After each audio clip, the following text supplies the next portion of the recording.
Série C, coiffure, couture. Une série qui était assez méprisée dans les temps anciens et qui, avec la nouvelle génération, est en train de prendre le dessus. Aujourd'hui, nous allons vous présenter une nouvelle personne, une nouvelle businesswoman qui nous parlera de son évolution dans ce domaine. Je suis Laurence Yao et je vous invite à suivre avec nous cet nouvel épisode du Parlement de ton business.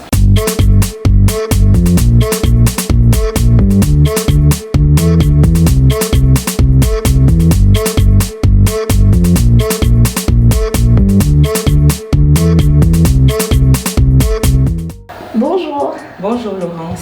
Comment vous allez? Je vais bien, merci. Et vous? Par la grâce de Dieu, ça va. Alors, avant tout propos, nous voulons vous dire merci d'avoir accepté cette invitation à ce nouvel épisode. Il n'y a pas de quoi. Et nous allons vous laisser aussi le temps de vous présenter à nos téléspectateurs. Ok. Moi, c'est Stella, jeune étudiante en Italie en faculté de pharmacie. Je suis camerounaise d'origine et je réside en Italie depuis 2016, donc la 6e année déjà par là. Et je suis CEO de la marque de cheveux Stacy Hair. Ok. Aujourd'hui, nous venons nous parler de Stacy Hair. Oui. En quoi consiste Stacy Hair? Stacy Hair, on va dire Stacy déjà, c'est le diminutif de mon prénom Stella, que mes amis utilisaient dans l'enfance pour m'appeler et voilà, j'ai eu ce kiff pour ce surnom. Ok. Et c'est de par là que j'ai décidé de nommer ma ligne de produits Stacy Hair. Pas de souci. Et donc, cette activité représente quoi, parle de quoi et dans quel domaine d'abord vous évoluez? Ok, tout doucement, je suis partie de la coiffure de base. Oui. Et là, actuellement, je fais dans les confections de perruques, les poses de perruques et la vente de mèches, en gros et en détail, on va dire ça comme ça. Et j'offre assez de services d'entretien aussi, oui, pour le bon usage de son achat. Est-ce que vous pouvez nous dire comment est-ce que votre activité est née? Ok. Déjà, tout part du fait que quand j'étais toute petite, Oui. j'avais l'habitude de faire des tresses à ma maman, déjà dès l'âge de 7 ans, donc tout part de la passion, on va dire. Et c'est par là que j'ai appris à apprendre beaucoup de choses, j'ai appris beaucoup de choses, on va dire, j'ai appris beaucoup de choses. Et j'étais la petite qui aimait changer beaucoup de look et tout, donc j'allais... Toute petite fille en fait. Ouais, toute petite, j'aimais pas faire plus d'une semaine avec une coiffure. Donc à chaque fois que j'allais au salon de coiffure, je regardais des différents looks que la coiffeuse faisait, quitte à ne même pas rentrer après ma coiffure. Et du coup, à force de regarder, je développais plus d'amour pour la chose et c'est comme ça que je suis partie quoi. On va dire, je suis plus partie dans les braids, les tresses simples, étant toute petite. Disons que c'est une passion pour vous, ça a toujours été une passion et tout ça. Mais vous avez dit auparavant que vous êtes étudiante en pharmacie, donc pharmacienne. Puis là, on parle d'un business qui rentre dans le domaine de la coiffure. Et comment est-ce que vous avez pris conscience que vous avez ce don-là et de telle sorte à pouvoir gagner de l'argent là-dedans? Parce qu'au départ, c'était une passion, ça restait une passion. Juste une manière de s'amuser, juste une manière de se changer un peu les idées. Mais là, on rentre dans le domaine professionnel et dans le business qui parle de quelque chose de lucratif. Donc, comment est-ce que Stacy Hair est née en tant que telle? Ok. Déjà, plus petite, quand je faisais les tresses, c'était pas dans l'optique de gagner de l'argent parce que je ne faisais pas payer. J'appelais tous les enfants du quartier pour les coiffer. Ma maman n'était pas très contente parce que au lieu de réviser mes leçons, j'aimais faire les tresses aux enfants et tout. Mais ce qui me sauvait, c'est que j'étais brave à l'école, donc c'était pas un souci. Donc à la base, je fais les tresses juste par amour pour la chose. Et puis, je fais tout mon parcours scolaire au Cameroun et tout. Je fais des tresses. On va dire au niveau de la classe de terminale première, je faisais déjà des tresses à de grandes personnes qui me motivaient et qui me donnaient de temps en temps de l'argent. Et là, j'ai compris que avec ça, déjà, je peux en gagner quelque chose. Et après mes études à Bafoussam, ma ville de naissance, où j'ai fait mes études primaires et secondaires, je me suis déplacée pour la ville de Tchang, où j'ai fait les cours de langue et tout. Arrivée là, il y avait une coiffeuse, c'était elle qui me faisait des coiffures, dans des poses de greffe, poses de tissage, extension et tout. Et j'étais vraiment encore plus intéressée parce que je pars des braids, j'arrive dans ma ville de cours de langue à faire des greffes et tout, juste en regardant. En fait, Donc, ça part de là l'évolution. Oui. Donc, j'ai appris d'elle.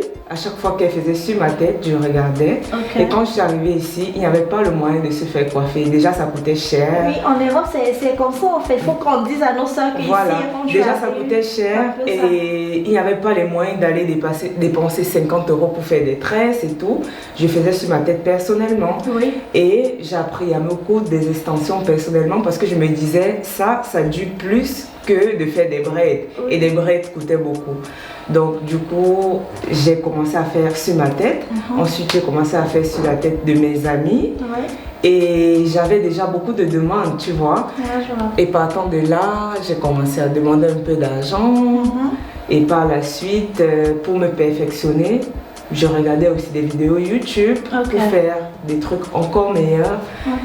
Et c'est en deuxième année que je décide de commercialiser, on va dire, dans le grand sens du terme. J'ai commencé à revendre les mèches, des extensions, j'ai commencé à vendre des perruques et tout le monde appréciait.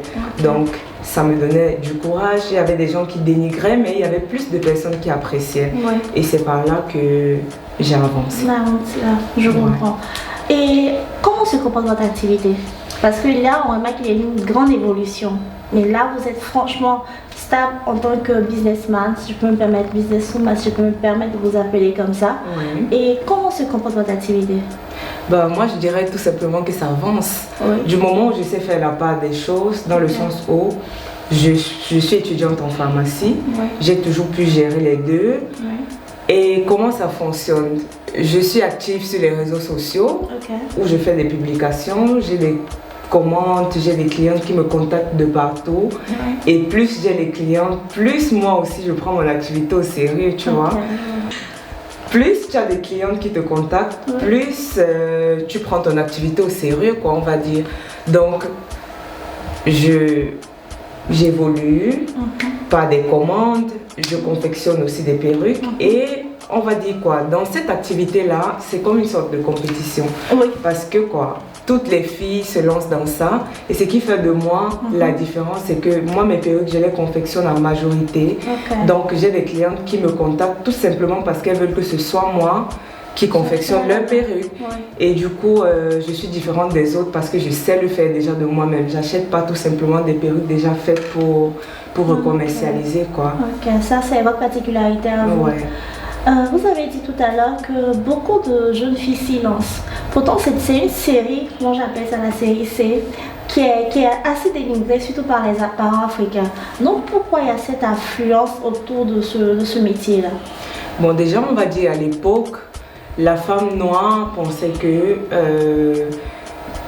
on est naturellement belle avec ses cheveux. Déjà, ce qui n'est pas faux, on est naturellement belle avec nos cheveux, mais le problème avec nos cheveux, c'est qu'ils demandent beaucoup d'entretien. Et qui n'a pas le temps d'entretenir les cheveux, moi je considère qu'elle ne doit pas se balader avec des cheveux sales et tout, parce qu'elle n'a pas pu peut-être entretenir le cheveu afro. Donc nous savons déjà que c'est hyper difficile d'en prendre soin. Moi j'ai opté pour ceci. Toute femme qui aime être belle naturellement, il n'y a pas de souci. Tu peux être belle en entretenant tes cheveux naturels, en n'ajoutant jamais des extensions et tout. Mais par contre, il y en a qui diront, je peux être belle avec mes cheveux naturels, je peux aussi être belle avec mes cheveux, mes ajouts. Et voilà quoi, moi je ne dénigre pas celles qui le font. Tout simplement, ça n'empêche à rien de bannir la culture africaine, le fait de se rajouter des cheveux. Tout au contraire, moi je pense que ça nous permet de protéger nos cheveux, ça nous permet de faire beaucoup de choses sans toutefois se focaliser seulement sur le cheveu afro, en étant toujours présentable et toujours belle, quoi, on va dire. Vous voyez? Bien sûr. Donc en fait, c'est la curiosité surtout la maintenance des cheveux qui pousse assez de filles à se lancer dans ce domaine, je suppose. Bon, beaucoup, on va dire, se lancent aussi tout simplement parce qu'elles veulent se faire de l'argent, elles veulent vendre. Parce que peu sont celles qui font d'elles-mêmes. Beaucoup achètent et recommercialisent, tout simplement parce qu'elles veulent se faire de l'argent. Moi, j'ai plus de patience et plus d'amour pour la chose. Pourquoi? Parce que faisant de moi-même, je suis déjà contente de ce que je fais. Donc rien qu'en regardant il m'arrive des fois de confectionner des perruques juste pour regarder, elles me plaisent, parce que j'aime ce que je fais. Donc c'est pas un boulot pesant, on va dire. Raison pour laquelle je réussis à jumeler à ça mes études. Parce que pour moi, c'est juste un passe-temps. Genre un hobby. Faire des perruques, pour moi, c'est un hobby, c'est un passe-temps. C'est pas fatigant et ça me fait gagner de l'argent. Vous êtes arrivé en Italie pour les études, comme assez de jeunes d'ailleurs. Passant de pharmacie à coiffeuse, autant que moi, vous avez déjà répété que c'est quelque chose que vous arrivez à gérer. Mais qu'en pensent les parents? Tout parent serait content de savoir qu'il a un enfant en Europe qui ne demande pas de l'argent et qui tout au contraire envoie de l'argent à ses parents, sachant que le résultat scolaire est maintenu. Donc je ne suis pas détournée de mon objectif scolaire, mais ça n'empêche tout de même pas que je me fasse de l'argent dans ce sens-là. Donc mes parents n'ont aucun souci. Ma mère, elle n'a aucun souci à ce que je fasse des perruques et tout parce que ça ne me déroute pas de mon objectif. Car je réussis à faire tout simplement tous les deux. Donc si vous êtes d'accord avec moi aussi, j'insiste sur le fait qu'on peut être businessman, on peut être businesswoman tout en ayant une culture, tout en ayant un niveau d'études assez haut, assez développé. Pas que bien sûr, sans les études, on ne peut pas se lancer dans un business, mais c'est un plus que nous pouvons avoir dans cette vie-là. Bien évidemment, tout simplement pourquoi? Parce que c'est clair, être instruit, c'est la base. Ça te donne un certain charisme, on va dire, de dire je suis docteur en pharmacie et tu as ton business à côté. L'école, dans ce sens, à quoi ça te sert? Déjà d'exercer aussi un autre rêve que tu as eu. Ça te permet de réaliser ce côté-là. Et tes études aussi te permettront de, comment dire, d'avoir plus de crédibilité dans ce monde où peut-être si tu as besoin d'avoir assez d'argent pour développer ton business, tu auras besoin des prêts à la banque et tout. Tu ne peux pas te lever comme ça de rien, tu vas faire un prêt de 50 000 € à la banque. On ne te donnera pas si tu n'es personne. Donc le fait d'être instruite, le fait de faire l'université, d'avoir un titre te permet déjà de graver beaucoup d'échelons, quoi. Pour celles qui pensent à agrandir leur business comme moi, je pense que derrière mon école, j'agrandirai mon business, je serai docteur en pharmacie et je ferai tous les deux, toute une vie. Pas de problème. On vous le souhaite, franchement, dit de tout cœur, on vous le souhaite. Merci. Vous pouvez nous dire quelles sont les difficultés auxquelles vous avez fait face? Parce que c'est tout n'est pas rose en tant que tel. Effectivement, en ce qui concerne les difficultés, c'est grave, c'est terrible. Pourquoi? C'est quoi? Oui, parce que tu fais tu as des contacts avec des personnes dont tu ne connais pas, qui ne connaissent pas comment tu es. Vous, par exemple, si je peux vous tutoyer, toi par exemple, qu'on se connaît déjà, tu connais plus ou moins ma moralité, tu sais que je ne peux pas fuir avec ton argent. Imaginez alors des inconnus qui vous contactent, ne connaissent pas qui vous êtes et doivent vous envoyer de l'argent. C'est là où la catastrophe commence.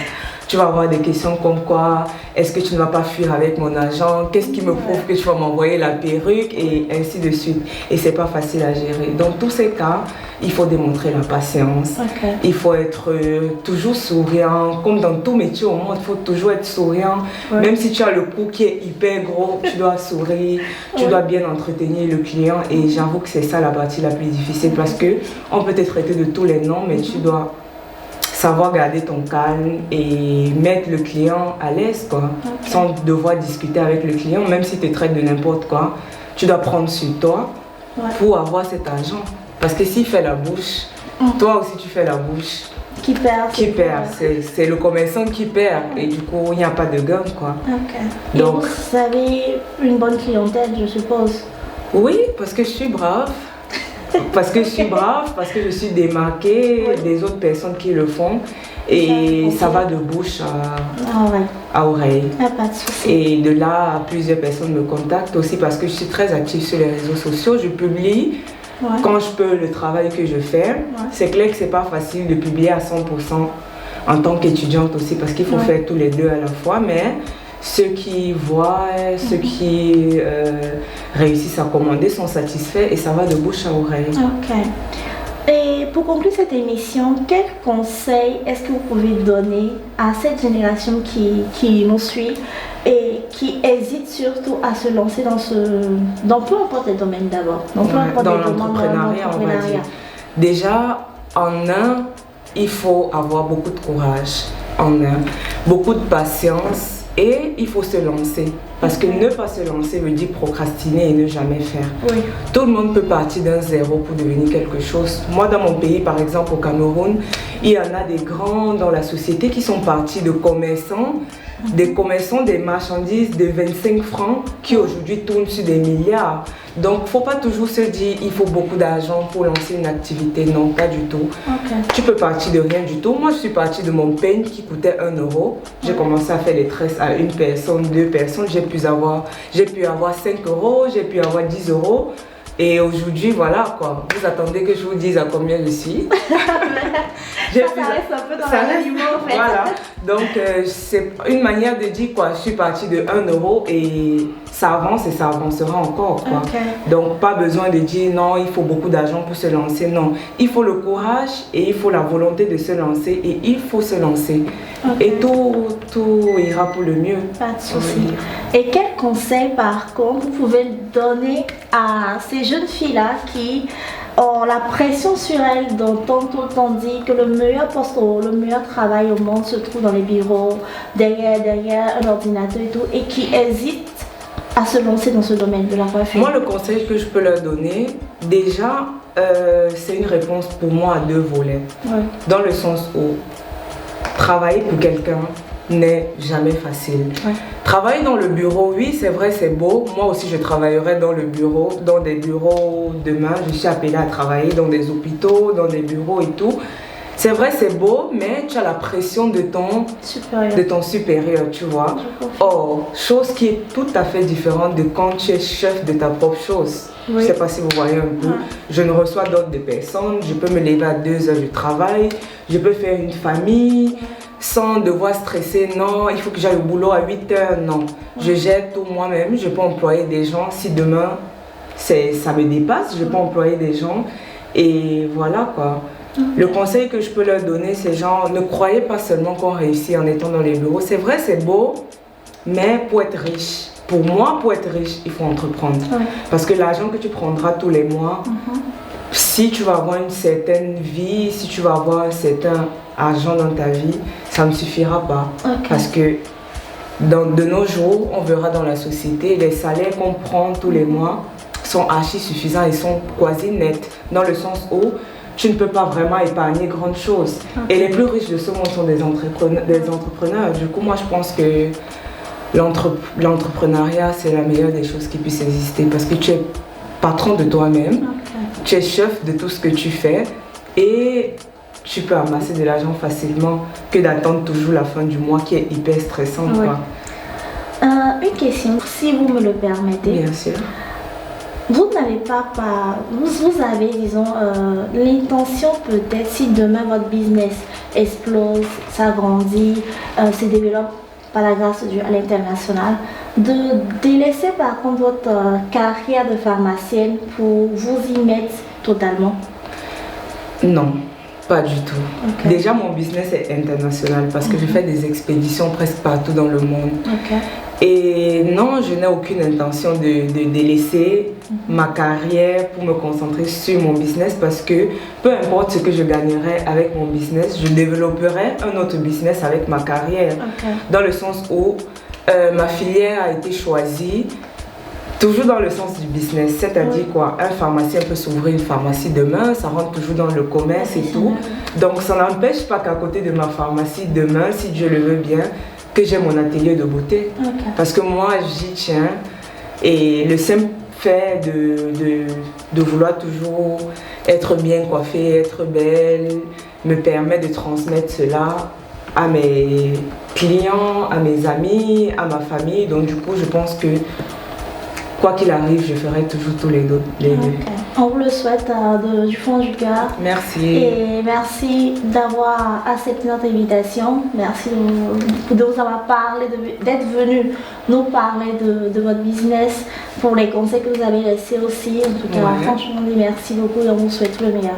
Merci de nous avoir écoutés aussi. Et je pense que avec tout ce que j'ai pu citer dans cette interview, vous pourriez en sortir avec quelque chose de meilleur, dans le sens où il faut toujours penser, réfléchir et passer à l'acte. Il ne faut pas procrastiner.